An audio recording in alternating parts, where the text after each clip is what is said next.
Bonsoir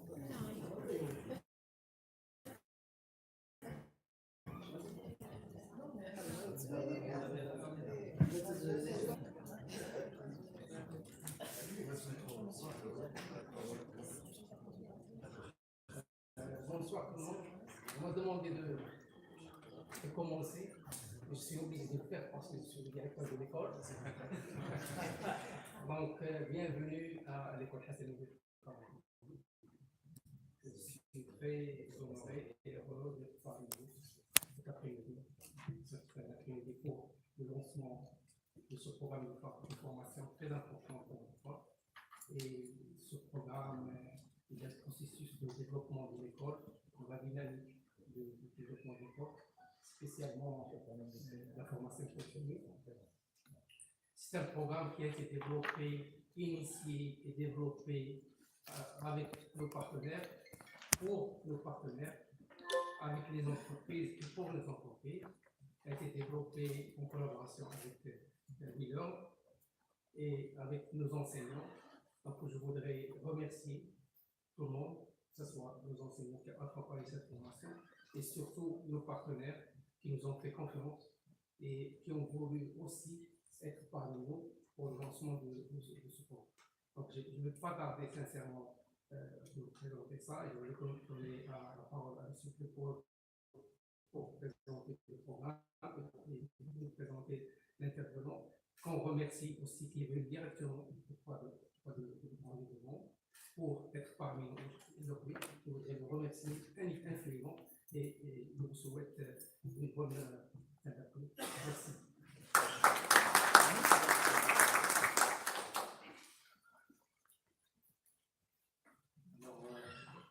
À mon tour, je tiens à vous remercier, merci tous nos partenaires, tous ceux qui se sont déplacés pour cette conférence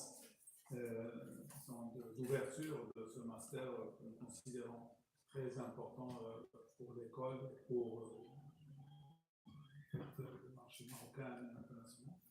Je ne vais pas me tarder trop, je vous laisserai peut-être mieux apprécier le contenu du concept BIM avec un conférencier de taille qui nous vient de Londres. C'est Reda Kassanti que nous remercions énormément, qui est architecte urbaniste, qui est expert international, qui a travaillé avec le cabinet Zahid sur le projet du théâtre de Rabat. On va peut-être découvrir à travers sa présentation des facettes de ce beau projet qui a été conduit sous BIM. Et après cela, donc, je repasserai pour vous présenter en fait le master BIM et ses applications, pour à la fin vous donner bien sûr la parole, et la parole à nos partenaires aussi, pour soit des questionnements, soit des compléments à ce que nous aurons vu ensemble. Voilà, j'invite Céleda pour nous faire sa présentation sur le BIM et ses différentes facettes. Merci. Merci à vous. Alors, bonsoir tout le monde. Je suis très heureux d'être parmi vous aujourd'hui. C'est toujours un plaisir d'être dans cette ville, dans ce pays et de partager. Alors, l'avantage qu'on a, on ne peut pas être nombreux, c'est qu'on va essayer de se concentrer et de se focaliser pleinement sur ce thème que vous connaissez. Je fais pas mal de cours sur le BIM au Maroc et c'est les mêmes têtes que je revois avec de nouvelles. Donc on voit que le BIM commence à prendre l'ampleur. Et en fait, ce que je vais faire, c'est que je n'ai pas gardé que le théâtre dont je suis fou amoureux, mais j'ai pris d'autres projets pour que ceux qui ont l'habitude d'assister à mes cours ne soient pas déçus. Alors, la première chose qu'on fait ou qu'on a l'habitude de faire quand on apprend un nouveau mot ou autre, ben on va sur Google et on tape par exemple BIM. Et quand vous tapez sur Google, vous partez sur image, ben vous aurez cette image-là, sur une espèce de bâtiment au milieu, avec des cercles autour et avec des flèches de part et d'autre qui permettent de faire une lecture qui dit voilà, c'est connecté entre le bâtiment central et plusieurs intervenants. Donc là, on va se dire qu'on a BET Énergie, l'architecte, ingénieur génie civil, ingénieur MEP, etc., qui focalisent tous sur un bâtiment qui est central. Donc, la première chose qu'on se dit, c'est que c'est un travail groupé. Groupé between brackets means collaboratif. On travaille tous sur une seule maquette, une maquette numérique. Alors l'avantage qu'on a quand on travaille sur ce genre de maquette, c'est l'information. Parce qu'on fait tout ça pour garder l'information qui est juste et l'avoir dans les délais. Donc cette information-là est partagée par des systèmes, on verra par la suite quelques exemples, partagée mais à l'instant T, parce que l'information est susceptible de changer par l'ingénierie civile, par l'architecte, par un dédoublement de voies, de parois, etc. Donc là, première intervention qu'on a, c'est ça, c'est qu'on se dit que pleinement, c'est un travail collaboratif. Ça, c'est un document que j'aime beaucoup, que j'expose que depuis quelques semaines, c'est le Project Outcome Improvement from Using Collaboration Project. On fait ça dans une seule optique, c'est de voir le pourcentage exact des plusieurs intervenants. Donc architectes, ingénieurs, general contractors, trade contractors, entreprises. Donc là, regardez le pourcentage qu'on a d'utilisation de ce genre de projet. On est protégé quand on travaille dans un système collaboratif, dans le sens où toute modification apportée par un des intervenants sur le projet, elle est répercutée immédiatement sur l'autre profil professionnel. C'est ça le but. Donc, ça, c'est les questions qu'on se pose. Tout le monde parle du BIM, mais c'est sur la manière d'en faire que l'on s'entend plus. C'est sur les principes essentiels que l'on s'oppose totalement. Mesdames et messieurs, il y a une grande partie d'entre vous qui connaissent le BIM, et je préfère le dire encore, le BIM n'est pas un logiciel. Sofiane Smaili, qui est présent, continue à recevoir des coups de fil, disant bonjour monsieur, j'aimerais avoir le logiciel BIM. Lequel? Donc c'est une panoplie. Le BIM est un processus. Dire que les logiciels, les oligarques des logiciels, qui mettent en exergue qu'il y a juste certains logiciels qui le font, c'est faux. Il y a plusieurs logiciels d'OpenBIM, qu'on verra par la suite, qui permettent l'utilisation de ce processus. Donc les questions, qu'est-ce qu'on a? Qu'est-ce que le BIM? Que veut dire le BIM? Les avantages? Pour qui? Quel type de chantier? Les enjeux, les bénéfices, en faire, quel impact? Comment? Le BIM peut être discriminant lors d'un appel d'offres. Le BIM change-t-il les métiers, etc. Donc toutes ces questions-là, on va essayer de trouver une solution et des réponses à travers la présentation. Donc, ça c'est le Lighthouse. Si on devait résumer le BIM en une seule illustration, ben, ça serait celle-là. Parce qu'on a l'infrastructure, on a l'ouvrage d'art, on a le MEP, structure métallique, béton armé, projet architectural et rendu, en une seule image. C'est-à-dire qu'on ne fait plus de l'image pour faire joli et vendre, mais on fait de la maquette numérique pour obtenir de l'information. Le M dans BIM, Building Information Modeling, ne veut pas forcément dire modeling, il veut dire aussi management, il veut dire aussi modèle numérique, et le M pour certains, le B pour certains veut dire, alors le BIM veut dire basculement interprofessionnel mineur / majeur. À deux sens, ceux qui voient que peut-être le BIM est là pour bouleverser la manière traditionnelle qu'on connaît, qu'on utilise jusqu'à maintenant. Quelques grands bureaux d'études continuent à travailler de manière traditionnelle en parallèle d'un accompagnement. On verra ça par la suite. Donc, là, j'aurais besoin de quelques minutes de concentration. Vous aurez pour monter crescendo. Donc, 2D BIM, tout le monde sait ce que c'est que la deuxième dimension. X, Y. C'est ça. C'est un plan que vous avez en hard copy ou en DWG sur AutoCAD ou sur un autre moyen qui vous Y. Après, on a 3D, X, Y, Z. Donc ça, c'est la troisième dimension. Mais la troisième dimension dans le BIM, ce n'est pas juste un module ou un volume parallépipède ou cube, mais c'est une manière de faire. Donc, on verra ce que c'est qu'un modèle workflow, comment on va faire une petite visite du bâtiment. Virtual Mockup and Model Prefabrication, ça c'est quand on veut, donner un exemple qu'on avait fait d'ailleurs pour Rabat, je vais vous donner un exemple plus pratique, c'est de voir exactement l'objet avant même qu'il ne soit monté, pour un type de matériau particulier, pour une volumétrie, pour voir un peu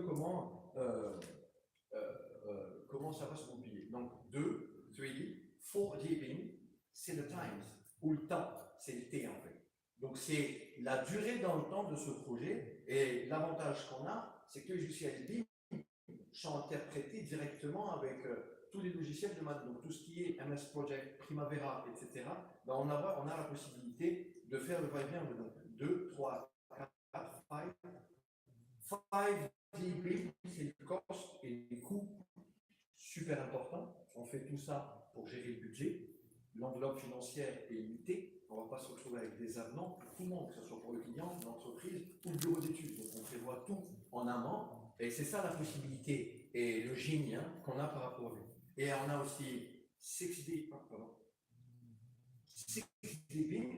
qui est green, qui est tout ce qui est HQ et développement durable, super important. L'Open BIM aussi. L'Open BIM, c'est la possibilité d'ouvrir. Alors, l'Open BIM, c'est la possibilité d'ouvrir un logiciel ou un fichier sur un autre logiciel qui n'est pas natif du logiciel en premier. Je suis sur Revit, je peux lancer sur Archicad. Je suis sur Archicad, je peux lancer ça sur Revit. C'est ça l'Open BIM. C'est la possibilité d'ouvrir des fichiers. Alors, l'avantage qu'on a avec ce BIM, c'est qu'il peut être interprété par tous les logiciels, bâtiments efficients, etc. Facility management, super important. Donc 2, 3, 4, 5, 6, 7 BIM.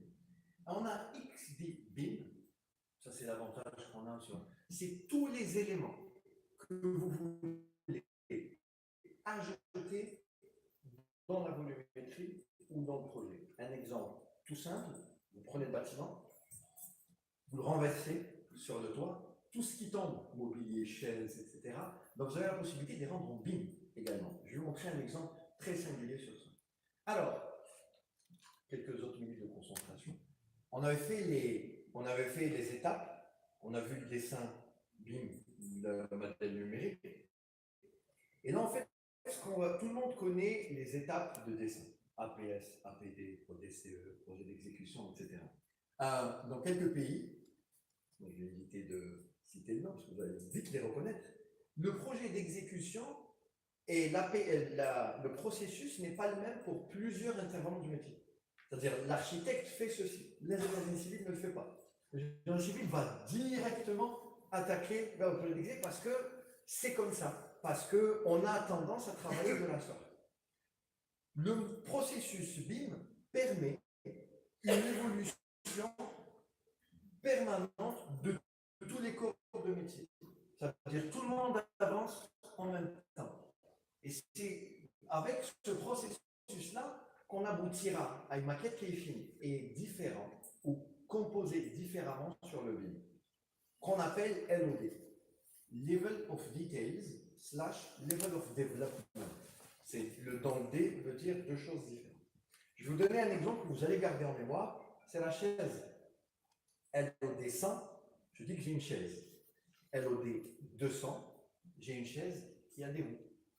LOD 300, j'ai une chaise qui a des roues, qui est faite en cuir. Ou pas. Ça veut dire que c'est du cuir.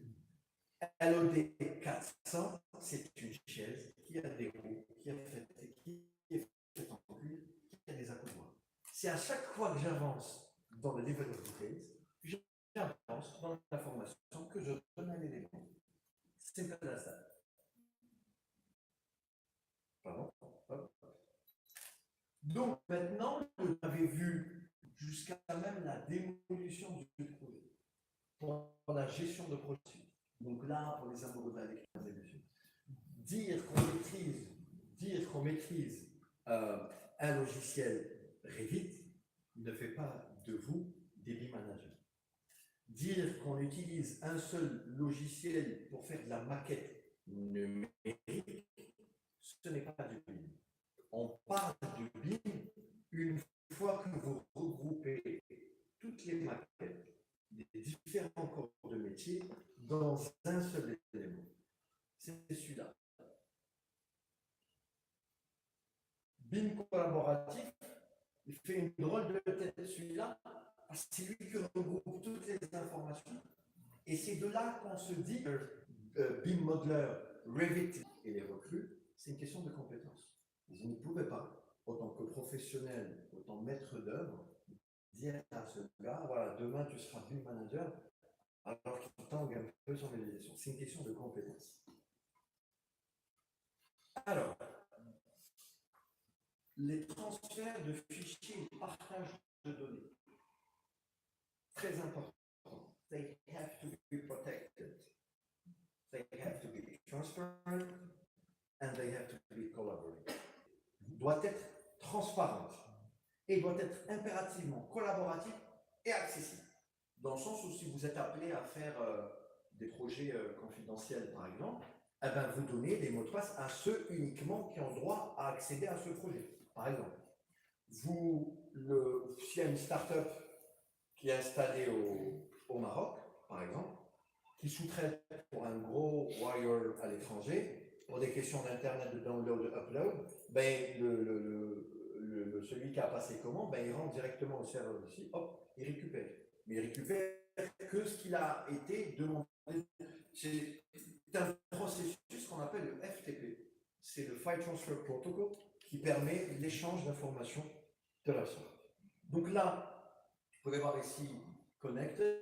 Donc là, ça c'est plusieurs intervenants, le bâtiment, et puis équipe A, B, C, D, machin, etc., qui le permet impérativement. Donc, ces informations-là sont enregistrées quelque part dans le cloud. C'est ce qu'on dit, scary for some, but opportunity for others.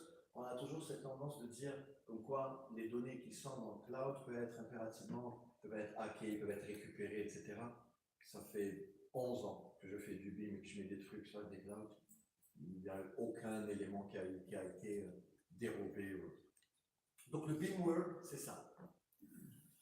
C'est les IoT, Internet of Things, tout ce qui est sensors, capteurs, tout ce qui est 3D, tout ce qui est collaboratif, infrastructure, on avait pour l'archive, on a pour l'infrastructure, smart data, digital building, etc.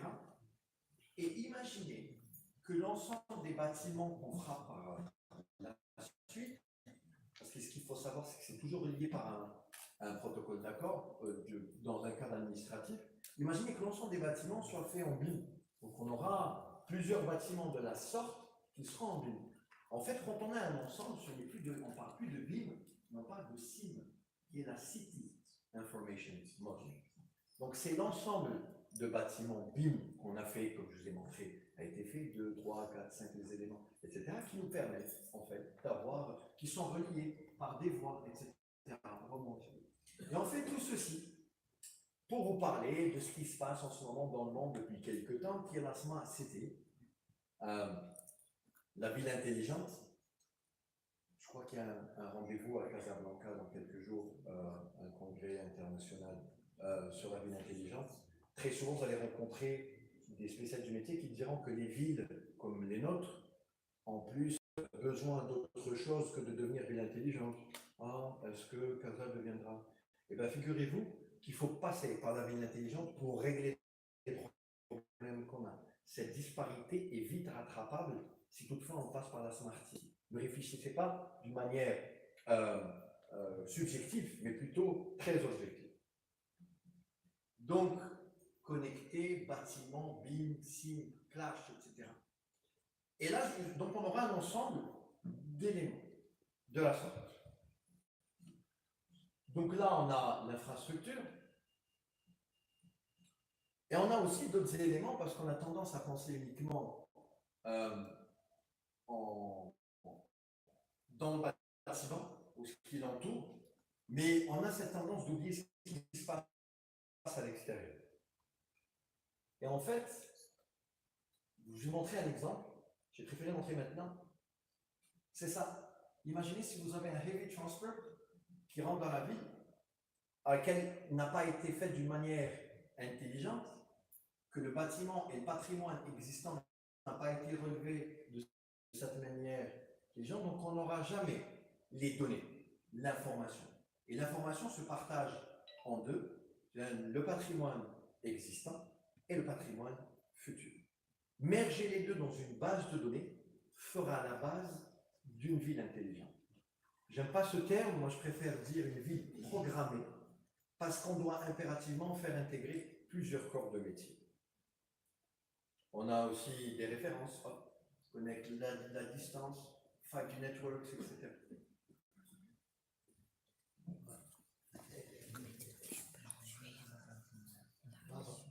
le théâtre de Rabat. Vous n'avez pas idée de la chance que vous avez d'avoir un projet pareil dans ce pays. Zahid est parti. Il va pas, même si l'agence continue à travailler clairement, il n'y a pas de comment.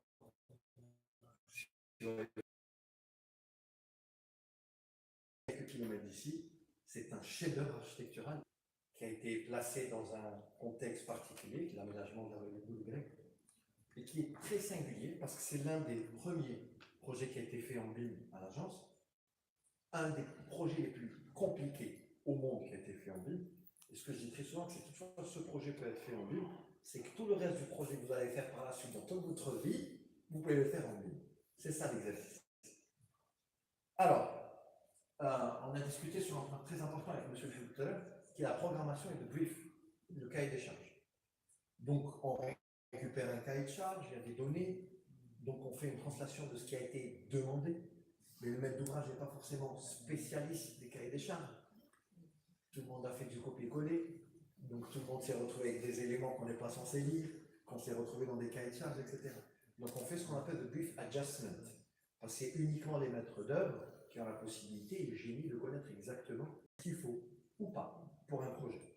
Donc là, on tracing paper. Donc on commence à faire un peu de headly et bien là, exactement là où il faut. Et puis un projet n'est pas, comme je vous ai expliqué, vous vous rappelez, 2D et présentation des éléments en 2D directement dans notre. Et là, ça nous donne à peu près ceci. Je vais aller un peu rapidement, parce qu'il y a encore d'autres trucs qu'on va voir. Je vais parler de logiciels parce qu'on est obligé et parce que c'est grâce au logiciel qu'on peut impérativement interpréter ce qu'on a, même si ce n'est qu'un outil qui interprète l'imagination des maîtres d'œuvre. Donc, les logiciels qu'on a utilisés, je vais vous montrer par la suite. Mais je pense que vous avez reconnu un peu celui-là. Donc là, ce sont quelques vues intérieures, de nouvelles vues. Hein. Ce n'est pas celles que vous avez l'habitude de voir dans les présentations d'avant. Donc voilà, l'auditorium.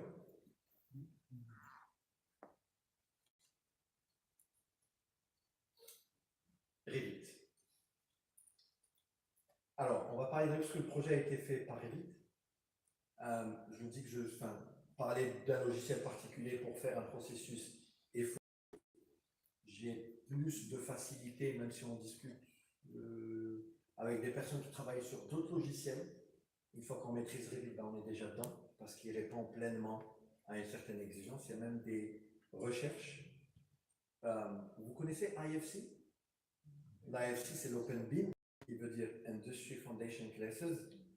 Et là, je vais vous donner quelques thèmes de recherche de personnes qui sont confidentielles actuellement, mais je vais juste partager parce que l'information doit être partagée. Ben, comme DWG d'AutoCAD est devenu. Tu m'envoies le fichier en DWG, s'il te plaît? DWG est un format d'AutoCAD, d'Autodesk. Et ben, dans quelques années, j'en suis même certain, RVT, qui est l'extension de Revit, sera égal à IFC. Parce qu'ils répondent pleinement. Et parce que la solution AEC qui a été proposée par les partenaires, la suite de ces logiciels-là permettent une lecture directe. Je vais vous montrer un exemple sur ce projet et sur d'autres. Donc là, ceci vous permet d'avoir. Après, on n'a pas peur, plus de ça. Quand on faisait des rendus 3D, on faisait uniquement ce qu'on voyait. Parce que la machine n'était pas puissante, parce qu'on est toujours en retard, parce qu'on ne présente pas à temps, on imprime toujours à 6 h du matin pour présenter à 9 h. Donc du coup, on ne faisait que les parties qu'on voyait. Mais là, avec cette nouvelle technologie, avec le BIM, on n'en a pas peur parce qu'on peut voir toutes les zones. Et on peut même pousser encore un peu plus loin, on peut faire des visites virtuelles. Et là, on parle de VR, AR, Augmented Reality, Virtual Reality, espèce de casque qu'on a, les hologrammes, tous les éléments qu'on utilise. Mais de ce fait, on fait tout ça, on fait la volumétrie, etc., pour éviter d'imprimer dans le futur. Donc, dans le futur, mesdames et messieurs, on donnera juste l'enquête à l'entreprise de réalisation pour pouvoir réaliser le bâtiment. De rajouter quelques impressions d'appoint pour pouvoir faire une visite sur chantier ou autre. Mais ça, les plans, des trucs externes. Lui, lui donner un truc virtuel, qu'est-ce qu'il va en faire? Donc, du coup, les plans à 0, 5 copies, etc., ça reste, mais dans quelques temps, tout ça sera digital. Parce que je vais vous dire pourquoi, honnêtement. Honnêtement, ce genre de projet, on ne peut pas le faire autrement. Une coupe, mesdames et messieurs, sur un projet architectural ou urbain ou autre, à partir d'une coupe, on peut construire. Mais combien de coupes il me faut pour ce projet pour pouvoir le réaliser? Chaque quoi? 50 cm? 1 mètre? On a des courbures qui vont. Donc, créer un modèle comme ça, une entreprise fera des coupes comme elle voudra. Navisworks, vous connaissez, j'imagine. Navisworks, c'est la Rolls-Royce des logiciels parce qu'il permet de faire ce qu'on appelle les clash detections. Vous imaginez ce faux plafond, les aérations, tous les ducts qu'on a ou du gainable. Donc, on a la possibilité de faire une simulation de tous les corps de métier à l'intérieur d'une manière virtuelle et d'utiliser en tout. Alors, bien sûr, dans le technique, qui est là uniquement pour aider la conception architecturale, l'aspect technique n'est pas là pour perturber ou faire un arrêt pour une succession de concepts architecturaux, mais il est là pour pouvoir apporter des solutions. Donc là, concernant le désenfumage,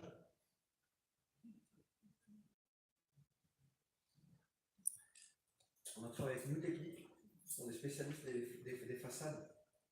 Donc ceci nous permet en fait pleinement de faire une étude de tous les panneaux. Ça, c'est la partie des matériaux. Et là, en fait, chaque panneau est répertorié et a sa référence. Parce que chaque panneau est différent. Donc chacun a sa référence. On envoie la maquette à l'entreprise de réalisation, elle nous crée toutes les petites pièces, donc chacune avec sa géométrie. Et regardez la liste. Si elle doit se faire d'une manière traditionnelle, aucun logiciel. Une fois, on n'a pas. Donc là, c'est quelques parties techniques qu'on a l'habitude de voir. Et puis bien sûr, quelques aspects concepts sympas. Ça, vous saurez le faire en imprimant en négatif sur Revit. C'est ça la technique en fait. Et puis vous poussez un peu les traits un peu plus loin. Là, c'est quelques rendus sympas.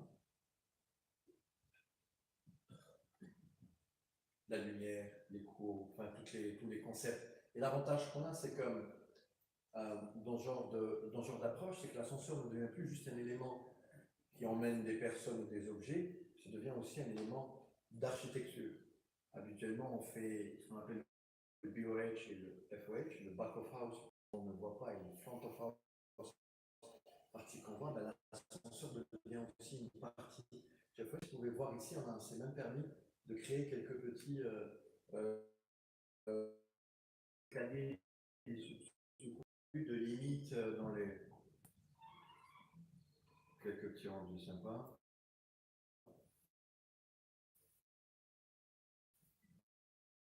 Ça, c'est des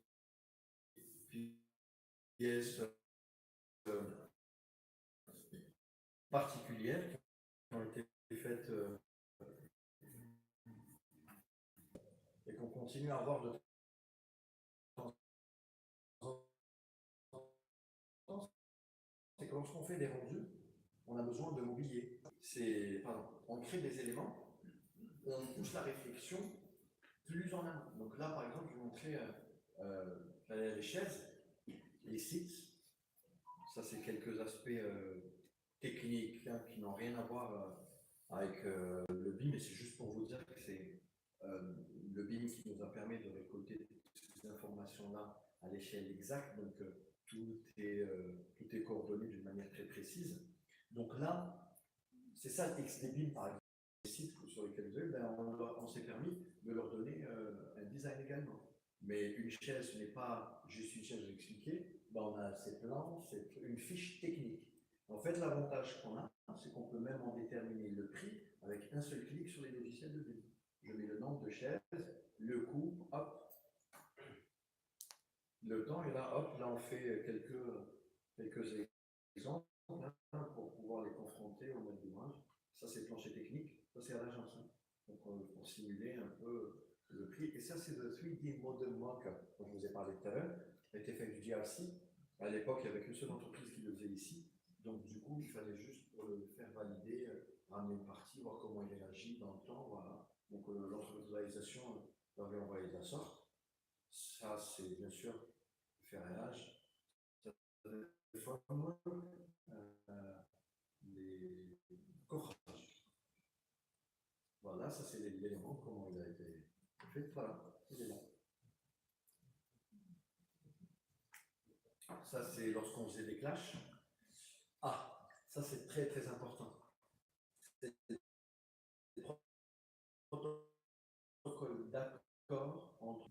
Si on n'a pas ça, on n'a pas de BIM. Parce que, easily, un des intervenants va dire oui, mais moi, je n'ai pas signé le protocole d'accord. Il vous dit ça 2 semaines avant le rendu final. Il vous dit moi, je vais vous donner les plans. Et qui c'est qui va faire la lecture de synthèse? Qui c'est qui va nous dire que c'est toutefois les plans de MEP sont corrects? Qui c'est qui va me dire que c'est le plénum qu'on a décidé entre le faux plafond et la dalle et la poutre et la retombée, etc. sont suffisants pour faire passer tout? C'est toutes ces questions-là qu'il faudrait impérativement se poser.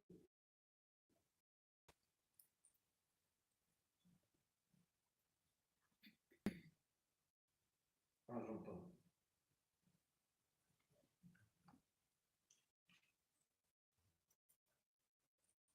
Donc, ça, c'est le protocole automatique.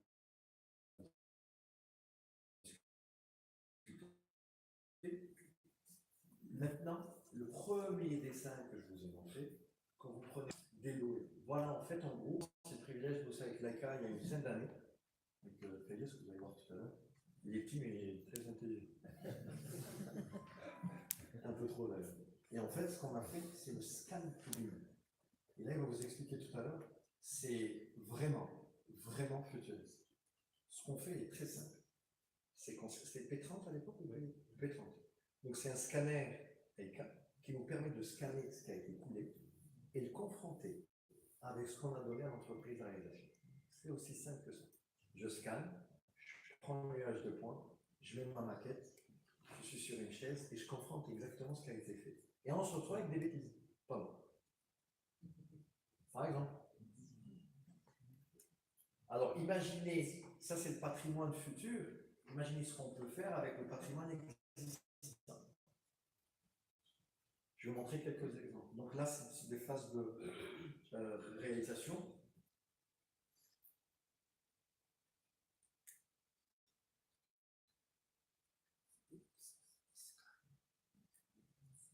Ça, c'est une artiste qui avait... Et ça, c'est la simulation du 4-5D. Temps et coût. Donc là, on a la possibilité de faire une simulation de ce qui a été fait, avec le positionnement, le nombre de grues, béton armé, charpente métallique, couverture, arriver jusqu'au projet. Et là, c'est quelques photos un peu plus récentes. Vous avez remarqué comment c'est ressemblant les grues actuellement avec la maquette qu'on avait faite auparavant?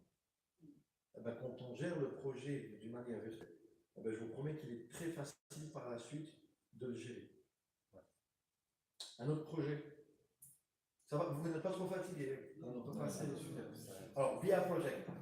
Alors, quand on parle de BIM, comme je vous ai expliqué, donc le BIM de la manière qu'on avait fait sur le théâtre, donc on a le BIM, le dessin 2D, 3D, l'ensemble des va-et-vient.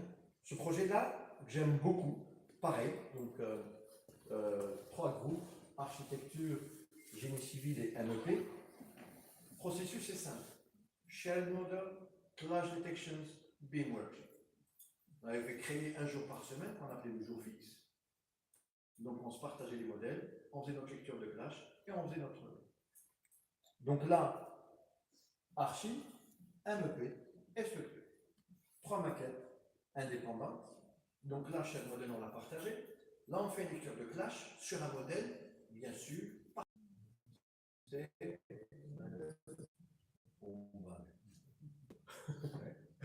Donc, du coup, vous connaissez, donc on a confronté plusieurs éléments, donc archi vs structure, archi vs. Alors, archi vs structure, il faut faire très attention, parce que finalement, l'architecture ne peut pas être obligée parfois de faire arriver. C'est pour ça que c'est pas que le travail du logiciel, tu vois ce que je veux dire. On peut impérativement faire intervenir l'architecte ou le BIM coordinator pour voir exactement ce qui se fait. Mais là, quand on fait architecture vs MEP ou autre, ben, il nous emmène directement vers une chute d'eau, par exemple, qui est l'extérieur, qui n'est pas censée être là, etc. Et tout cela nous permet d'avoir une liste de clash que je vais vous montrer, une liste assez importante. Et puis vous avez assign to, c'est-à-dire pour qui, c'est quoi le délai, et puis on a le ID. Et le ID, c'est le ID de l'élément. L'avantage qu'on a avec la solution AEC, c'est que le ID de l'élément est le même sur Revit, sur Robo, sur Navisworks, sur tous les logiciels de la collection. C'est un avantage. Parce que si toutefois vous l'emmenez en IFC sur un autre logiciel, ben, ce n'est plus le même en IFC. C'est ça en fait. Je ne dis pas que c'est impossible, mais je vous dis juste ce qui doit être impératif. Donc là, on a le clash qu'on a vu, avec la chute, vous vous rappelez lui. Donc on a le nom du fichier, l'élément, où est-ce qu'il se trouve, location. Et là on a element ID, et là on a l'équipe, et qui c'est qui va faire. Et le qui c'est qui va, ben c'est lui, on donne un MEP qui lui, bon, les dates, tout le gainable, sont un peu plus. Et bien sûr, les clashs, il y en a beaucoup. Hein. C'est tous ces listes-là. Après, on a le BIM Workshop. Donc, on se retrouve comme ça. On n'a pas de casque dans le truc, mais bon, on va.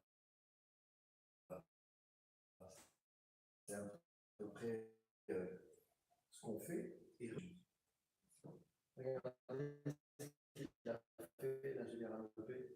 Qu'est-ce qu'il n'a pas fait? Il n'a pas suivi quoi? La courbure de la toiture. Vous avez fait une photo radiale, tu dois impérativement. Et donc là, c'était à lui de trouver une possibilité, mais on avait avancé dans la structure, dans les études, donc c'était à lui de trouver une autre solution pour pouvoir aboutir. Donc là, regardez, on a le même problème ici. Donc là, il fait des simulations d'éléments qui nous permettent de valider ou pas. Parce que quand il me modifie, bah, ça déteint sur l'architecte. Parce que la cassette supply air n'est pas dans la même position. Donc on l'a décalé par ici, on l'a décalé par là, etc. Ça, c'est quand même relativement important. Donc là, c'est toutes les simulations qu'on a. Et on refait un autre clash pour voir si toutefois ça réagit. Là, c'est bon. Là, c'est beau gosse. Et puis là, on rentre à l'intérieur aussi, parce qu'on se retrouve avec des éléments, comme vous l'avez vu, qui passent. Si on peut éviter d'ajourer une poutre pour faire passer du gainable, on le fait. Hein. Parce que, à la limite, ça c'est le worst case scenario. On fait avec quelques simulations, ça va.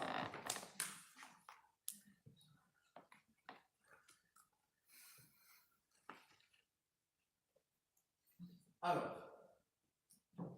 SD, DD, CD, c'est APS, APD.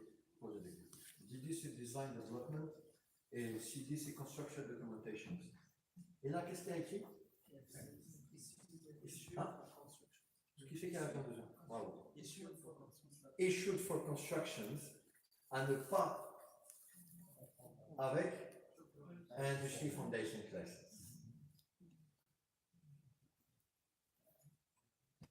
Plus un. Non, donc, il fait le master de là et là plus.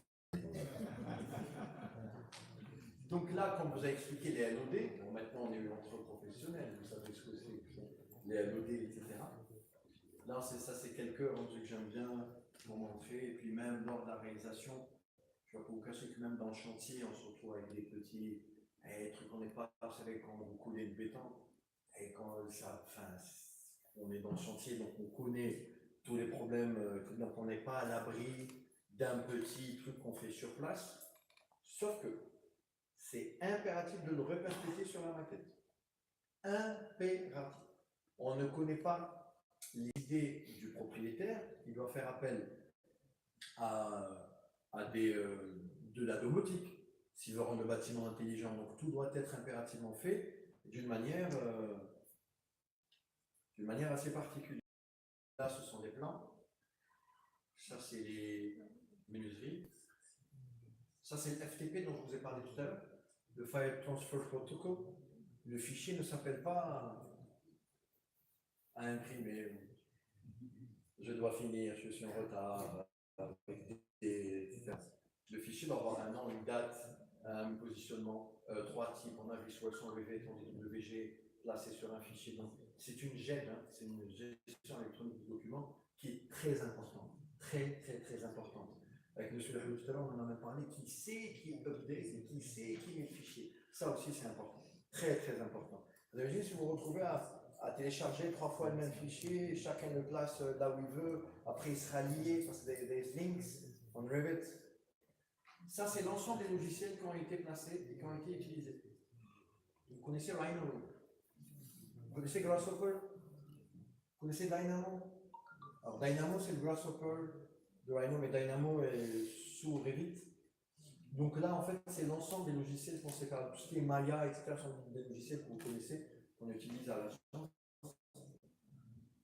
Et là, en fait, pour conclure sur ce projet-là, on dit que tous les éléments qu'on fait, tous les travaux collaboratifs, l'ensemble, le processus qui va du plan 2D, qui passe par les solutions AEC, qui passe par le scan to bin, c'est tout ce processus-là qu'il faudrait mettre en place et l'avoir en mémoire.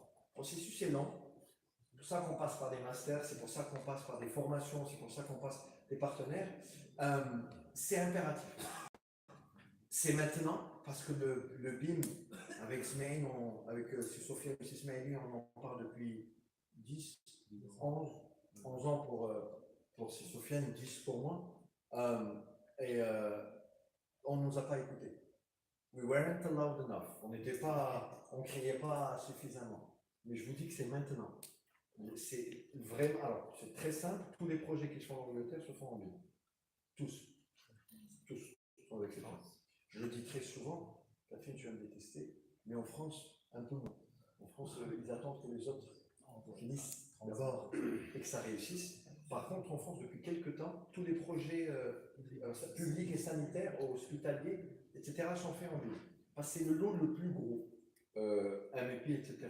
Et là, en fait, on avait fait un petit contrôle avec un drone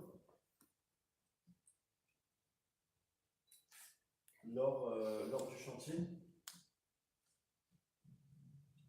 C'est très pratique d'utiliser ce genre de solution qui nous permet de faire des relevés, des visites. Ça, c'est à Cher. Le projet s'appelle BIA Project.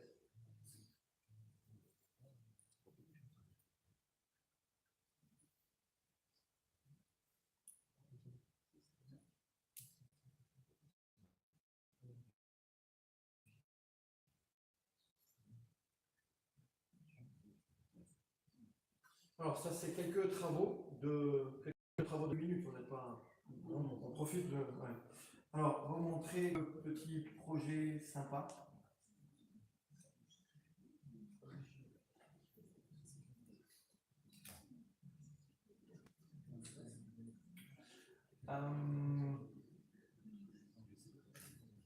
On va montrer. Je vais vous montrer deux exemples. Montrer un exemple qu'on a fait avec Fayez à Alger. Et en fait, c'est un exercice très sympa, parce que ça, c'est un nuage de points, mesdames et messieurs. C'était une première africaine, donc avec Fayez, on s'est permis de s'amuser. Donc, ça nous a permis un peu de récolter exactement ce qu'il y a comme information. Et en fait, comme je vous ai dit, l'appareil s'appelle Pegasus, mais vous pouvez lui poser des questions par la suite. Et en fait, on fait ça pour une raison particulière, comme je vous ai expliqué tout à l'heure, pour un patrimoine existant, ce que vous avez vu, et pour un patrimoine futur. Donc pour un patrimoine existant, la rue que vous venez de voir là, celle-là, ben, quand on passe sur le scan to BIM, résultat, c'est ça.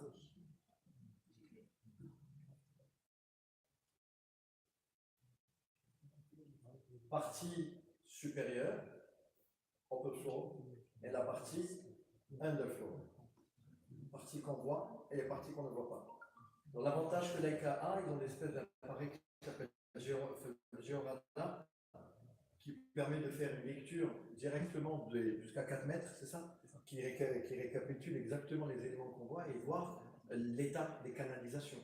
Imaginez qu'on peut mettre des sensors ou des capteurs sur ces canalisations-là. Si toutefois j'ai une fuite, hop, c'est répercuté sur mon iPad, j'arrête la panne au lieu d'attendre toutes ces fuites d'eau, des factures impayées, etc. Voilà principalement l'exercice. Donc là, on a poussé très loin dans le détail, ornementation des éléments. Là, on a zoomé très fort pour qu'on voit qu'on a fait du boulot, hein, sinon juste besoin aurait été suffisant. Et ça, c'est patrimoine existant. Et patrimoine futur, donc c'est une proposition d'un projet urbain avec un pont, etc. Donc celui-là, projet, donc là, c'est ce qu'on appelle l'insertion d'un élément nouveau dans un tissu existant. Donc là, on vient directement avec notre bâtiment, avec les prospects, etc. Donc toutes les règles d'urbanisme ont été bien évidemment respectées parce qu'il y a un dossier administratif à respecter. Donc là aussi, pareil, hein, donc tout ce qui est apparent en superstructure et tout ce qui est, bien sûr, underfloor, hop, on descend, voilà. Donc tout a été modélisé d'une manière, ça c'est pour le patrimoine futur. Il y a aussi d'autres projets d'une banque connue, hein, la GIA, la Société Générale, qui était à Alger. Bien sûr, même procédé, petit détail, hop, un épi. Une autre banque aussi, des villas, de la promotion immobilière.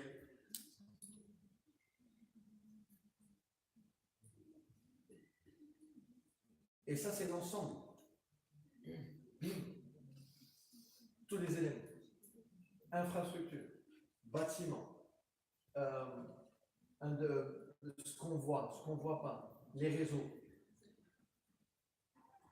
Voilà, mesdames et messieurs, en gros, ce que vous avez vu, ce qu'on a vu ensemble, principalement, on a vu le BIM, on a vu une partie de SIM, on a vu les solutions de nos partenaires technologiques, et Leica, les solutions AEC, les logiciels. Ce processus-là est exactement ce qui se fait dans le reste du monde. Très souvent, on m'interpelle, dit oui, mais est-ce qu'au Maroc, oui, même mieux que les autres, c'est les mêmes solutions, c'est les mêmes logiciels et c'est exactement la même technologie.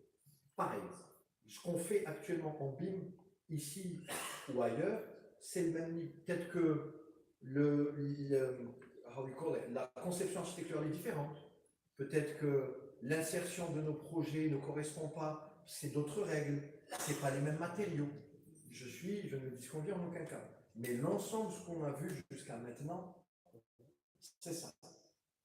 Le BIM, mesdames et messieurs, encore une fois, mais ça, ce n'est pas dû uniquement au BIM, c'est le métier lui-même devrait être une vocation, et j'en suis certain qu'elle est pour un certain nombre d'entre nous, mais pour un grand nombre, c'est devenu un métier qui ne rapporte pas aussi vite que beaucoup souhaiteraient. Et c'est dans ce sens qu'il faut impérativement se focaliser sur la meilleure formation qu'on puisse avoir pour s'insérer. Je peux vous dire que le BIM, il ne va pas y avoir AutoCAD, on est resté avec Max 15 ans ou 20 ans, Sofiane. Avec AutoCAD et Max, on est resté une vingtaine d'années. On va dire qu'ils sont restés à peu près. Donc le BIM, vu que ça fait que quelques temps, vous avez largement le temps de vous insérer dans le temps. Voilà, ça m'a fait très plaisir encore une fois. Je suis désolé d'être un peu lent.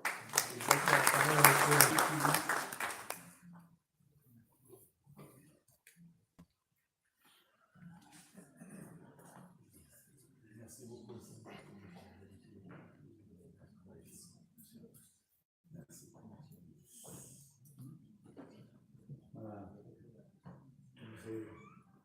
va être très difficile pour moi de faire le passage après tous ces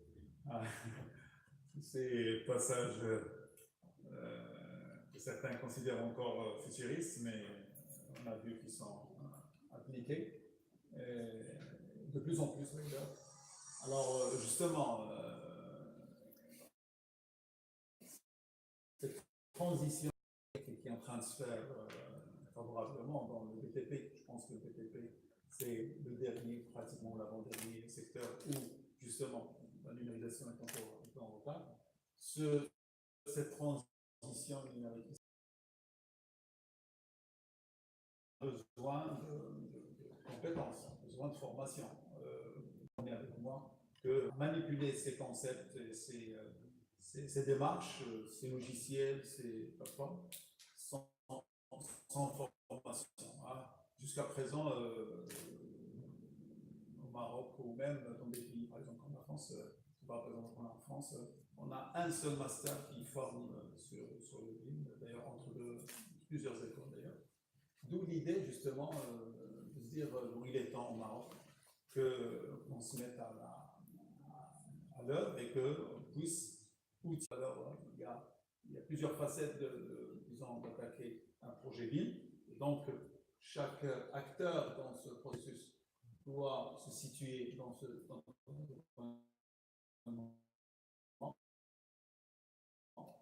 donc, à travers ce type de passage d'organisation conventionnelle séquentielle, ce qu'on fait actuellement, hein, passer l'architecte de conception, disons le bureau d'études, structure, puis l'NP, puis donc le faire en solution collaborative et concurrente, d'accord, avec le BIM bien sûr. Comprendre et appréhender les enjeux, les usages, la valeur ajoutée du BIM, qu'est-ce que ça nous apporte le BIM, à quel niveau, qu'est-ce qu'on peut faire avec, on a vu des exemples tout à l'heure. Manipuler les outils de modélisation des maquettes numériques, vous avez vu, Céleda nous a présenté énormément de facettes et d'outils. Alors, c'est des outils de modélisation, d'échange, de collaboration, donc il y a des logiciels, il y a des plateformes, il y a des formats, il y a des chartes qu'il faut gérer. Identifier les grands principes de la gestion de projets collaboratifs, hein, ça c'est quelque chose de transversal. On ne peut pas faire du BIM si on ne peut pas gérer un projet de façon collaborative, justement, et apprendre justement à manager d'une meilleure façon. Donc la collaboration entre différents intervenants par la maîtrise justement des logiciels et des processus collaboratifs. Je ne répéterai pas jamais, ce n'est pas un logiciel, ce n'est pas mais c'est un processus à l'aide de l'outil. D'accord?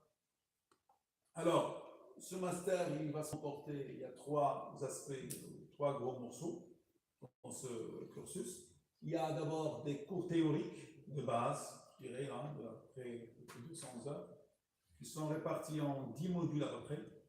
5 modules sont 4.0, les enjeux,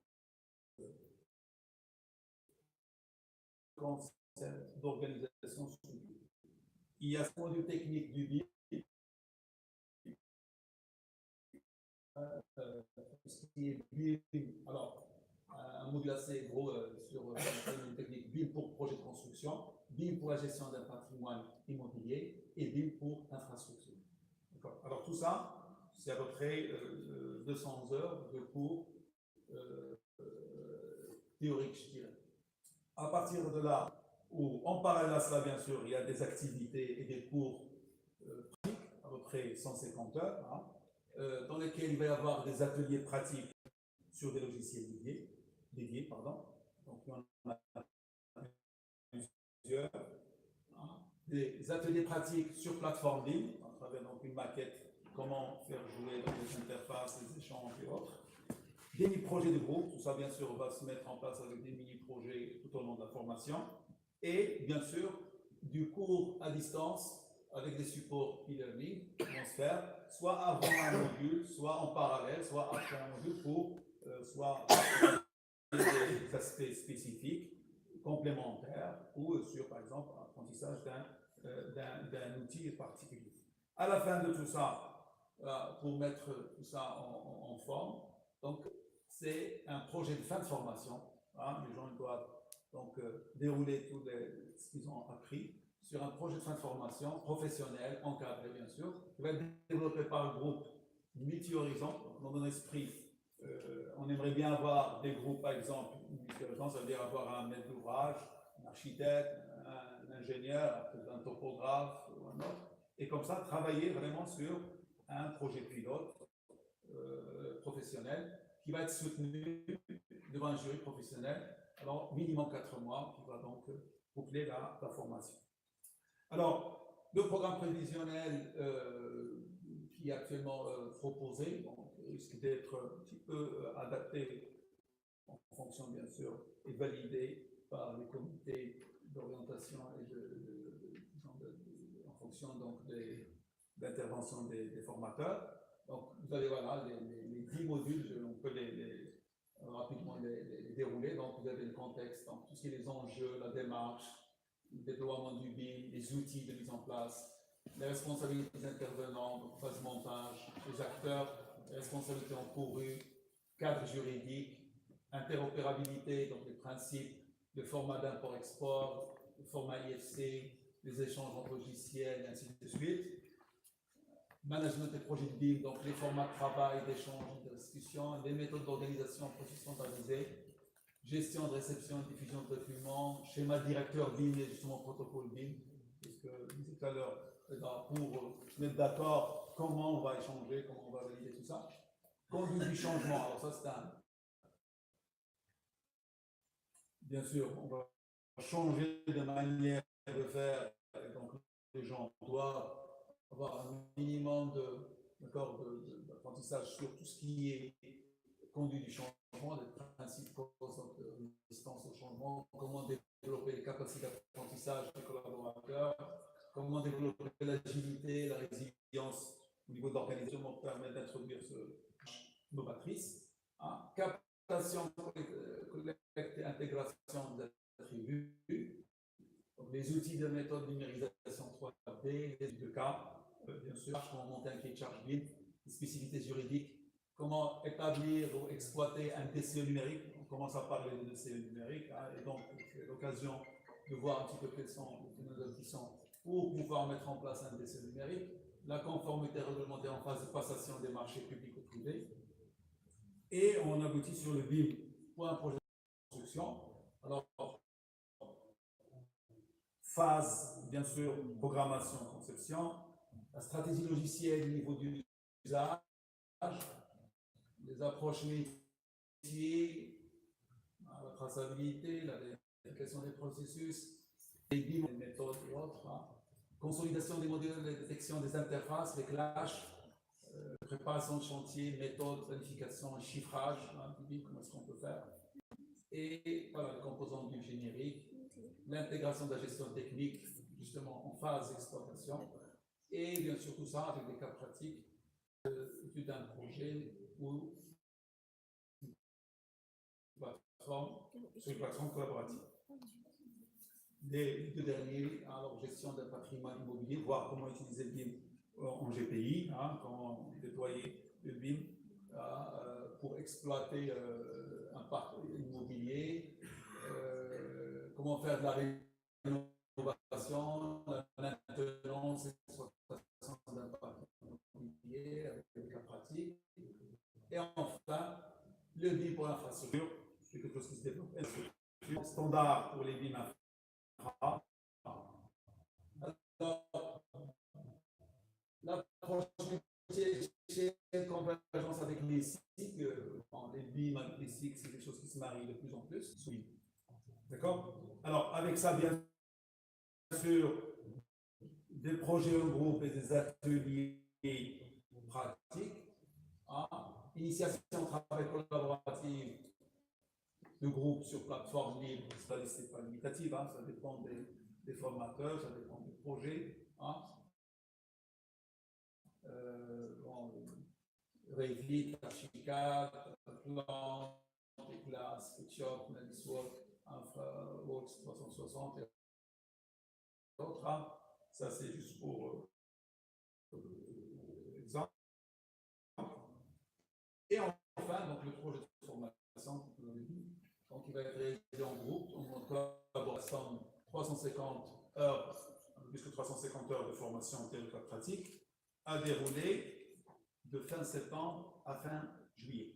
Ça nous donne quand même suffisamment de temps, à raison de 3 à 4 jours de cours en présentiel. Généralement, c'est jeudi, vendredi, samedi, au besoin peut-être une journée de plus. Alors, ça concerne des cours théoriques, des ateliers, des activités pratiques sur machine, des acquisitions 3D, des études de cas marocains et étrangers, présentation de logiciels dédiés, etc. Des activités en présentiel. À côté de ça, il va y avoir donc certains contenus qui seront faits à distance par support e-learning, compléter le tout, et bien sûr le projet professionnel encadré à soutenir en janvier.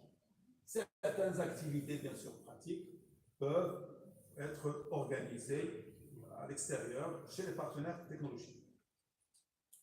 Alors, les formateurs, c'est qui sont les formateurs de ce master? Alors, nous avons des experts internationaux certifiés, parmi lesquels Céleda fait donc d'être parmi eux, mais il y en a d'autres, ceux qui participent notamment au master de l'école des ponts et de STP. Il y a des professeurs de HTP, des experts solutions logicielles, parce qu'il y a énormément de logiciels, bien sûr, à manier, et des professionnels praticiens du BIM, ceux qui ont pratiqué du BIM dans le contexte marocain ou étranger. Alors, pour assurer et garantir, bien sûr, que ce programme a aussi intégré le programme aux besoins du marché. Nous avons avec nous donc la FMC pour les informations pour leur participation, l'ordre des géomètres topographes, la FNPI. Alors, bien sûr, notre ministère de tutelle, le ministère d'équipement, transport, de cycle et de l'eau, et aussi le ministère de l'Habitat. Et la liste n'est pas limitative. Et aussi celle de la FEDEC. Alors, pourquoi je dis que la liste n'est pas limitative? Parce que il y a justement, c'est un travail en cours, c'est des choses qui sont en train de se mettre en place. Il y aura certainement d'autres partenaires institutionnels qui, eux, vont utiliser, si vous voulez, entre guillemets, nos mastériens, ceux qui ont fait cette... Alors, bien sûr, ils seront là pour voir quelle orientation on donne à cette formation et quel est le contenu de cette formation pour pouvoir justement l'intégrer au niveau de marché. Nous avons aussi des partenaires technologiques renommés. Ça, c'est des gens qui fournissent des solutions, fournissent donc de l'expertise directement sous format de logiciel, sous format d'approche. Nous avons, alors, ceux qui ont déjà embarqué avec nous, Robobat, nous sommes systémiques pour parmi nous, les gens de l'AICA, aussi, et d'autres. Justement, là aussi, la liste n'est pas limitative. Vous avez vu que déjà, on a 3 autres qu'elle a déjà pu mettre sur là, je n'ai pas pu mettre ici, mais bon, ça, c'est une liste qui va s'agrandir. Nous avons déjà quelques demandes, même de l'extérieur, des gens qui veulent bien sûr nous accompagner pour justement faire de cette formation, ce master, une formation d'un niveau international. Alors, à cela, il faut rajouter des conventions avec des organismes de certification. Et nous avons déjà convenu avec un organisme une certification d'un degré. Le 2e degré peut être fait donc en option. Et d'autres certifications sont en cours de validation et de développement. Alors, ce master pour avoir une idée, il est géré bien sûr par un comité d'orientation. Ce comité d'orientation, alors bien sûr, regroupe les partenaires institutionnels et certains partenaires technologiques. Hein. Nous avons un comité de pilotage donc, qui gère bien sûr le master de façon continue et bien sûr un coordonnateur pédagogique et un responsable administratif qui est vraiment là tout le temps pour veiller bien sûr à la mise en œuvre du programme et à son aboutissement correct. Maintenant, quelles cibles et quels débouchés? Bon, vous avez vu un petit peu les exemples. Bon, c'est une liste qui n'est pas exhaustive, mais bon, les ouvrages publics, privés, pour déléguer les AMO, les promoteurs immobiliers, les aménageurs, les architectes, ingénieurs, géomètres topographes, les gens du bureau de contrôle, les directeurs de projets, de travaux, les exploitants, les investisseurs, les gestionnaires de parcs immobiliers, les institutions financières, et j'en passe. C'est un besoin qui se fait sentir un peu partout et c'est l'avenir. Hein. Tôt ou tard, nous y serons. Il faut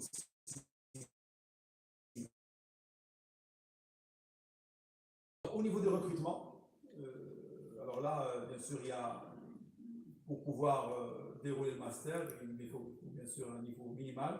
Alors, le niveau qu'on a exigé pour avoir un master, c'est bien sûr un niveau ingénieur, architecte, topographe ou assimilé.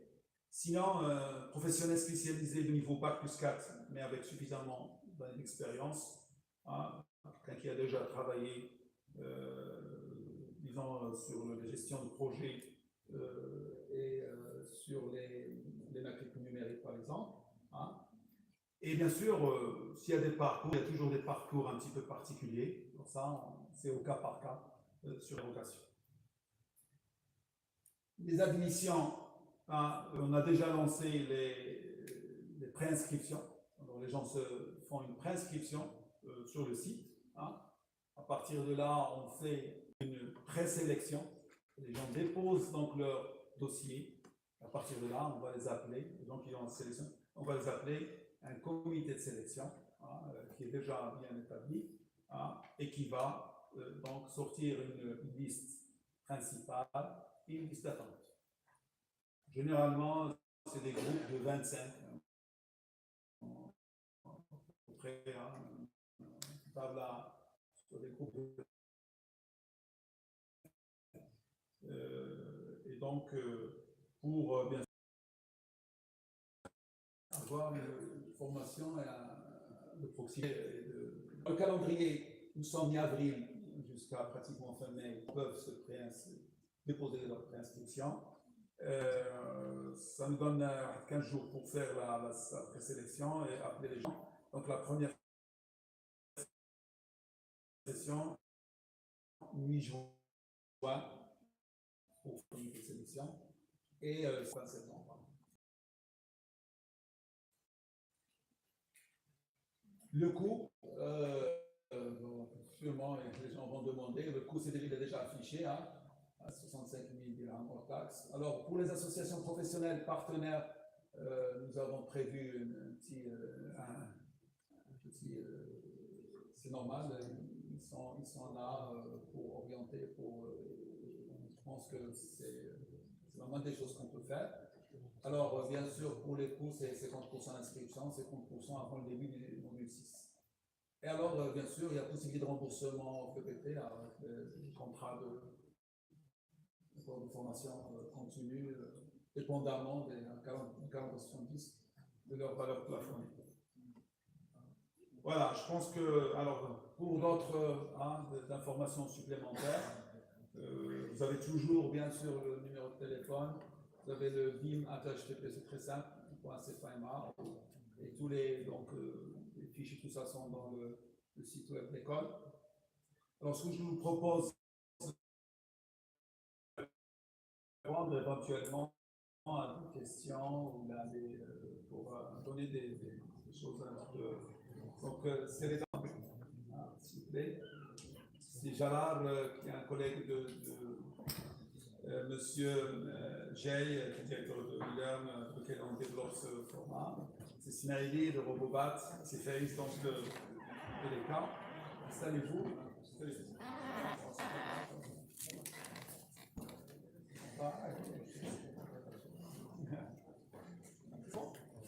C'est bon. Moi, je vais rester debout, hein. Comme ça, c'est facile à tâche. Hein? Hein?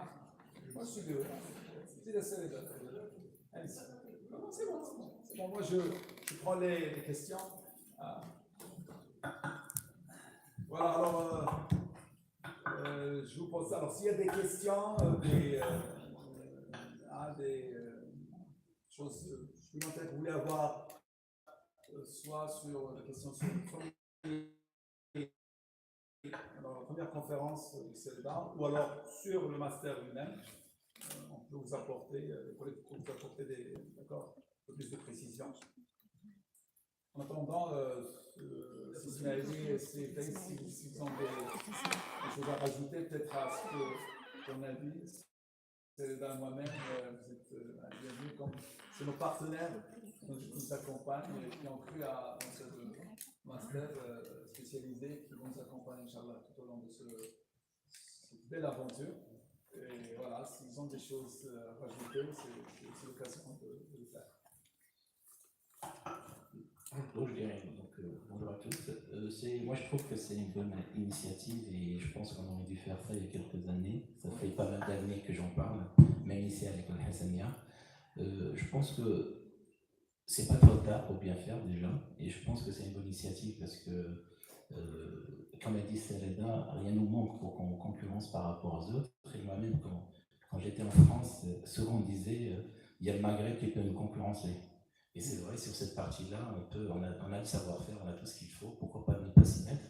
Maintenant, c'est une opportunité pour tout le monde parce que, comme je l'ai dit, je le répète, comme le BTP est en mutation, il ne faut pas laisser le train passer et rester en train d'attendre pour dire il nous faut toujours des grands projets pour qu'on fasse du BIM. C'est un process, une méthode de travail, donc on n'a pas besoin des grands projets pour faire. Certes, lorsqu'on impose le BIM, il faut des moyens derrière, mais lorsqu'on veut collaborer, ce n'est pas question de moyens, c'est question de volonté. Et ça, c'est une décision de chacun de nous, tout simplement. Et donc, je pense que le HTP, comme une grande école, va permettre un petit peu de sensibiliser encore plus et de donner la crédibilité à ce process au sein du Maroc et voir aussi l'Afrique, il n'y a pas que le Maroc, et voir l'international. Aujourd'hui, la France, il y a quelques années, quand je parlais du Maroc, on était au même niveau que la France. Maintenant, certes, ça bouge chez eux, donc ça avance. Londres, les pays anglophones, ils ont pris un petit peu le pas, mais c'est jamais trop tard. Les Allemands, ils vont, d'après ce que je connais, les Allemands, qui c'est quand même un pays très très développé, ils vont obliger le BIM à partir de 2020. Ça veut dire qu'on n'est pas vraiment en retard par rapport à ce process-là. Et donc, moi, j'insiste un petit peu que des choses comme ce qu'on vient de poser la question de nous. Il vaut mieux être précis, parce que là on est dans la précision.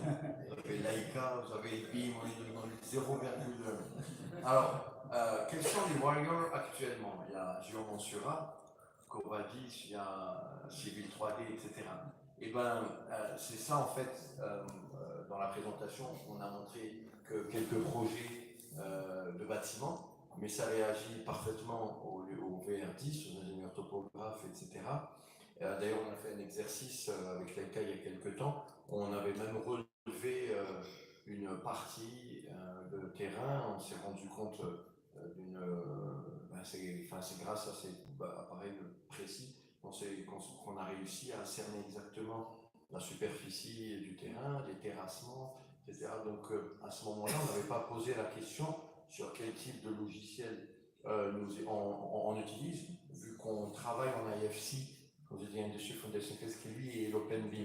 Ce que Sofiane vous a dit, ce que j'avais dit aussi au début, par exemple, quand RVT sera égal à IFC, ben, le Civil 3D actuellement, que ce soit pour les VR10 ou les ingénieurs topographes, réagit pleinement à ce genre de. Donc, il n'y a aucune inquiétude à avoir par rapport à l'Open BIM. Si un logiciel. Alors, par exemple, ceux qui disent oui, mais Archicad fait du BIM, oui.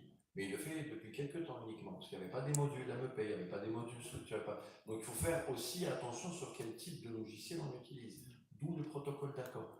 Pour vous dire, pour vous raconter une histoire, l'un des éléments importants du protocole d'accord qu'on avait fait sur le théâtre de Rabat, c'était la version du logiciel.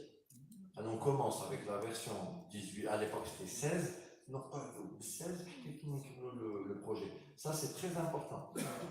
Si toutefois, par contre, si toutefois dans un autre projet, je ne vous ai pas exposé, c'était Aynan, lors de la mise à jour, parce que là il y a Revit 2020 qui vient de sortir il y a quelques jours, 3 ou 4 jours j'imagine, et on vérifie les mises à jour. Si toutefois la mise à jour est sortie d'un des logiciels qui aide à un problème qu'on a eu dans la version précédente, on fait le upgrade. Mais comment vous saurez tout ça? Eh bien, il faudrait maîtriser ces outils-là, si vous voyez ce que je veux dire. J'aimerais bien compléter votre réponse. Il existe une organisation qui s'appelle Built-in Smart, qui certifie les logiciels BIM. Donc, tout simplement, il faut accéder au site de Built-in Smart et vérifier est-ce que le logiciel est certifié BIM, c'est-à-dire le format IFC. Parce que l'interopérabilité joue un rôle très important dans tout ce qui est échange. S'il n'y a pas d'interopérabilité, j'ai envie de dire, il n'y a pas de BIM. Il n'y a pas de BIM. Alors, très souvent, on pose une question sur le BIM dans l'habitat. C'est une question qu'on pose très souvent. Et je vous dis, si c'est de l'habitat où vous avez des faux plafonds et de la clim centrale, etc., oui. Mais si c'est de l'habitat classique, vous aurez du modèle numérique. Si vous voyez ce que je veux dire. Parce qu'il ne va pas y avoir de chemin de câble, il ne va pas y avoir de... Donc, du coup, vous maîtriserez le projet en maquette numérique, comme vous a expliqué le thème dans BIM. Donc, vous aurez le quantitatif, vous aurez le béton armé, vous aurez le ferraillage, vous aurez tous ces éléments-là qui vont vous aider. Donc, on peut l'appeler, les spécialistes appellent ça par le mini-BIM. C'est-à-dire qu'il n'y a pas de gros clash parce que tout est confondu dans les dates, tout est confondu. Mais ça reste aussi, vous imaginez, vers 5 clics, vous avez le quantitatif du béton armé, vous avez le quantitatif de tous les éléments que vous avez décidés. La dame architecte diplômée de Paris. Intégrer, BIM, isolé, collaboratif. C'est vrai, je ne me suis pas trop attardé dessus. Je me suis dit que vous allez peut-être vous inscrire dans le master. Donc, vous pouvez l'expliquer. Mais très rapidement, est-ce que vous êtes contente de la bande passante Internet qui se trouve au Maroc? Entre nous, personne ne nous écoute. Non, ça dépend. Ben, je vais vous donner une information. Il y a une grande différence. Pardon? Alors, je vais y arriver. Donc tout à... Alors, vous avez le upload et le download. C'est du 1 sur 5. Tout le bassin méditerranéen est du 1 sur 5. C'est vous downloadez plus rapidement que ce que vous uploadez. Dans les solutions collaboratives, on n'en parle pas beaucoup dans le bassin méditerranéen dû au fait que le BIM 360, que vous connaissez à peu près, a quelques difficultés à accéder, à télécharger, etc. Donc on passe par d'autres systèmes qu'on vous apprendra lors du master. C'est ce qu'on utilise, des solutions qui s'appellent le NAS. Donc vous l'utilisez à votre niveau. Donc comme il vous a monsieur expliqué que vous pouvez travailler à l'international en étant ici, les personnes rentreront dans votre serveur, donc ça sera du BIM collaboratif, mais chez vous. Et dès que vous uploadez, dès que vous mettez à jour votre maquette, elle se mettra à jour automatiquement de son côté. Donc, aucun problème. Le isolé, il nous est arrivé de le faire. On avait un peu souffert les premiers temps. Après, c'est une question de... Après, le moteur, après, c'est l'idée. C'est le fait de faire une maquette d'architecture, de l'envoyer à un ingénieur génie civil, lui dire est-ce qu'il me fait, voilà où je veux, etc. Après, il vous renvoie la maquette. Après, vous faites, mais une fois que le premier échange est fait, vous installez les liens. Après, vous n'avez pas grand-chose à faire. Il faut juste reload link. Pour ceux qui utilisent Revit, il faut juste recharger le lien. Il se mettra à jour automatiquement. Ça, c'est très important parce que, comme je dis, l'information doit être impérativement faite d'une manière... mais la question la plus pertinente qu'on se pose très souvent, et la réponse est différente pour chaque architecte, c'est à quel moment je fais appel à l'ingénieur génie civil pour mon projet d'architecture?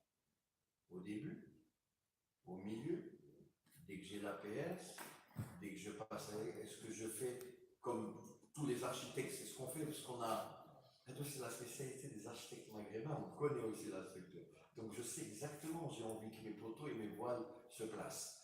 Donc, et après, l'ingénieur génie civil ne viendra que à augmenter, là, non, tu me places ça ici, etc.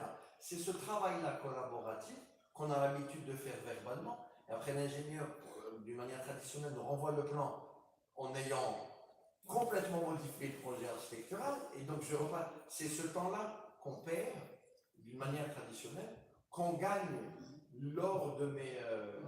Donc, parce qu'il a une maquette d'architecture qui est devant lui. Donc, sans qu'il m'envoie, il sait qu'il m'a bloqué le passage vers un coup droit. Il sait impérativement qu'il m'a bloqué. Donc, c'est ce travail-là qui a un coût. Et l'ensemble des coûts, comme Sophie nous a expliqué, ce n'est pas énorme. J'ai comparé, donc on a discuté très longtemps avec Sophie, depuis 10 ans qu'on en parle. C'est pas énorme, mais ça vaut ce que ça vaut. Parce que vous allez facturer rapidement. Au moins, on sait, parce que quand il y avait AutoCAD, le rotring électronique comme Sophie l'a fait, là, on sait qu'il y a matière juste après. Vous voyez ce que je veux taper, bim, mettez en ligne votre startup, ce que vous pouvez proposer, vous allez voir que c'est très rapidement, et ça a un coût. Parce que je vais vous dire pourquoi. Parce que la maquette numérique est devenue un livrable.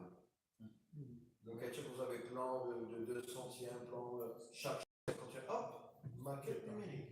Il ne la veut pas, ben, il ne la prend pas, mais son projet, s'il a envie de le proposer à Honeywell pour qu'il devienne domotique, les rideaux, les trucs, de tous les lacs-lignes, etc., ben, il n'aura pas la maquette numérique. Vous voyez ce que je veux dire? Ça veut dire que ça a un coût. Et puis, between us, le coût de la maquette numérique, sans exagérer, peut couvrir une bonne partie de votre investissement. Je n'exagère pas. Parce que vous allez voir que c'est une maîtrise, c'est conséquent. Vraiment conséquent. C'est la formation qui coûte plus cher. Pardon? C'est la formation qui va coûter plus cher que le matériel. Alors, je vais vous. Alors, oui, on est obligé, mais c'est un investissement sur votre personne. Il n'y a pas mieux que d'investir sur soi. Donc, moi, je ne prends pas ça comme étant de l'argent, bien au contraire. Moi, j'ai eu la chance de faire des études, beaucoup. Pardon? J'ai eu la chance de faire, je vous promets que c'est un coup, parce que même si on se dit que, ah oui, c'est un coup, imaginez si vous partez à l'étranger pour la même formation, c'est eux qui gagnent. C'est en pré-revient. Facilement. Exactement. Oui, c'est d'avant. Je voulais juste un truc important. On a d'abord posé le système isolé. Parce que le système isolé, il existe aussi, le système liquide, mais seulement que la maquette est redondante dans chaque poste. Alors que chacun travaille le ménageur parce qu'il charge sa maquette et le partager, c'est sur le serveur. C'est le monde du travail avec un protocole classique. Donc, c'est ça un petit peu la définition de base. Ces trois systèmes que vous avez. Alors, le fait que vous ayez expliqué de la sorte d'une manière sereine ne veut pas forcément dire que c'est juste. Partielle et partiale, c'est ce que j'ai dit qui est vrai. La maquette, qu'elle soit chez moi dans mon serveur ou ailleurs, parce que si elle part ailleurs, il n'a pas le droit d'y toucher. C'est ma propriété, c'est celle de l'architecte. Quand je l'envoie, l'ingénieur en génie civil, si j'ai placé la porte, un exemple tout simple, ici, et que son voile est lâché avec ma porte à une 50aine de centimètres, it's easy d'ouvrir ma maquette et de modifier la porte. C'est très simple, c'est une modèle. S'il la touche, je lui coupe la main. Et là, je ne veux pas. Parce que c'est une propriété qui est qu'elle soit intégrée dans le serveur ou ailleurs. Quand elle est isolée, c'est-à-dire que je fais dans mon petit coin, j'envoie, parce que le isolé devient collaboratif à un certain moment. C'est logique, parce que quand je fais de mon côté, que j'envoie à l'ingénieur génie civil, il ne fait que lier. Après, je ne vais pas lui dire, écoute, je vais te réenvoyer une autre maquette, c'est à moi. C'est à moi de remplacer ce qu'il a. Donc ça sera, quand on dit isolé, c'est-à-dire que les responsabilités sont un peu partagées. Vous voyez ce que je dis? C'est pas ce que ce n'est pas. C'est là, si vous permettez, je vais user Pardon, c'est la parole. on est commencé dans le master, hein, là. Ah, là, c'est On est commencé dans le ça va master. commencer. Une toute dernière, s'il vous plaît, parce qu'on est obligé de... Leïla Mia, ingénieure génie civil de HTP. Moi, je voulais juste, parce que vous avez survolé rapidement le BIM Objects, donc vous avez parlé de la bibliothèque BIM, donc... Je me suis fait taper déjà sur les... Non, très rapidement, et aujourd'hui on parle beaucoup du local, du patrimoine immatériel, des héritages culturels, des matériaux locaux et tout ça. Donc, comment justement, parce que la bibliothèque BIM aujourd'hui qui existe, c'est un petit peu les produits internationaux, donc les produits locaux marocains ne sont pas encore intégrés. Donc, comment justement faire est-ce qu'on a besoin d'une accréditation? Justement pour intégrer des produits locaux marocains dans la bibliothèque, ça va booster la créativité, l'innovation et ça va booster l'économie marocaine aussi, au lieu de consommer tout le temps au fait international, de consommer local, de made in Morocco. Je vais vous donner une idée. C'est une idée de start-up. Une idée qui existe en France. C'est une petite équipe, Exobim. Ils ont une équipe de jeunes commerciaux. Comme monsieur vous a expliqué tout à l'heure, que les industriels ont commencé déjà à faire leurs modules, les fenêtres, etc. L'avantage qu'on a, c'est que ce que monsieur avait dit tout à l'heure était très pertinent dans le sens où c'est de grandes industries qui ont la possibilité de faire des modules BIM. Mais peut-être qu'il y a d'autres industries qui aimeraient le faire, mais qui ne savent même pas ce que c'est que le BIM. Donc c'est cette start-up-là qui va les démarcher, qui va leur dire voilà, moi je vais faire. Et ça, il y a Kony, il y a Haworth, le truc du mobilier, il y a tous les éléments. Alors là, tout ce qui est Mitsubishi, Klim et tout, ils y sont tous. Le mobilier, Steelcase. Steelcase a tous les trucs en BIM. Ikea, en partie. C'est une idée de start-up, c'est une idée qui lui permet aisément de faire les... Mais c'est à vous, comme je vous ai dit, c'est une start-up qui peut être créée ici. Et... Alors, je pense avant de créer une base de données pour tout ce qui est objet BIM, il faut tout d'abord créer une base de données nationale pour collecter les caractéristiques techniques des différents objets utilisés dans le domaine de construction, ce qu'on appelle e-catalogue. En France, c'est e-bibliothèque. C'est une base de données nationale. À Dieu, c'est prescripteur, vous devez en avoir un qui n'est pas très médiatisé, je pense. Mais malheureusement, au Maroc, on n'a aucune base de données qui collecte l'ensemble des informations qui sont fabriquées par les entreprises marocaines. Parce que le plus important dans le BIM, c'est les données sémantiques. Pour pouvoir faire des simulations, pour optimiser le coût, pour optimiser la performance énergétique, il faut utiliser des informations sémantiques.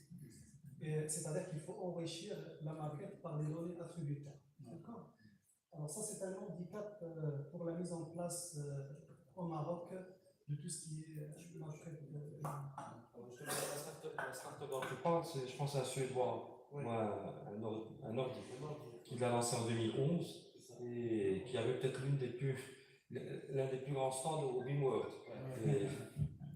Et dans lequel il exposait, alors ce qu'il exposait, il exposait par type par famille de produits, et justement il démarchait, c'est exactement ça, il démarchait toutes les entreprises, on ne va pas le nommer, mais bon, ça commence par un BIM, quelque chose, et ensuite il allait démarcher les entreprises, et il leur proposait de concevoir justement la tribu, de concevoir en 3D, en fait dans la logique BIM, et d'y intégrer, justement il faudrait d'y intégrer toutes les données, les caractéristiques techniques, et ensuite de le mettre en location sur sa bibliothèque, disponible gratuitement pour ceux qui utilisent la plateforme BIM. Donc, alors, pour ce qui est du Maroc, peut-être qu'il faudrait réfléchir aussi à intégrer la Fédération des matériaux de construction, des industries de matériaux de construction à ce master, en tout cas à la réflexion BIM, pour intégrer les produits marocains sur la bibliothèque BIM. Hein? Je suis le master. Donc, juste une petite remarque. Avant d'arriver à ce stade, généralement, il existe des opportunités parce qu'un AMO peut, par exemple, utiliser des fichiers Excel préétablis pour collecter des informations auprès des entreprises et les injecter au BIM. Donc c'est une nouvelle opportunité pour les entreprises marocaines.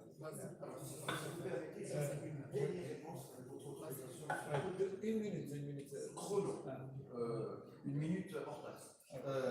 Alors, pour les marchés, c'est très important. Est-ce que vous connaissez un site qui s'appelle CIPE? Ça vous parle ou pas? Il y a CIPE BIM. Donc, en introduisant la maquette IFC, j'ai dit CIPE, mais il y a d'autres, mais CIPE, je vous fais partager mon expérience. C'est le moins cher d'ailleurs sur le marché, si on veut parler de prix, mais il est pertinent parce qu'il a la possibilité de lire la maquette de Revit ou IFC, et vous savez ce qu'il fait? Les cahiers de charge automatiquement à partir de la maquette. Il est bluffant. Tout le truc, tout se fait à partir de ce qu'il y a. C'est pour ça qu'il faut être très pertinent dans le modèle, qui est la base de tout. Si tu dessines un mur en mettant un mètre plus, etc., c'est du mètre cube en plus, donc c'est un coût en plus, ça sera répercuté sur le métrique.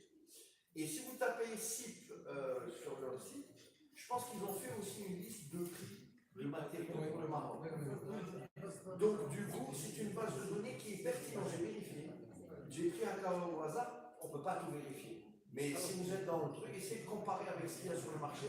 C'est pertinent et ça a été mis en place 2 fois. Pardon? Ah, confirme, d'accord. Donc du coup, mais il faut les suivre, il faut les persécuter. Mais c'est normal, donc il faut leur demander, comme vous avez expliqué, de regrouper tout ça dans une seule page. Et pour le reste, comme je suis le directeur, on va laisser. D'accord, donc on va laisser un peu permission, justement, c'est bon, c'est. Annoncer peut-être par le lancement d'une association de BIM marocaine, peut-être un petit mot.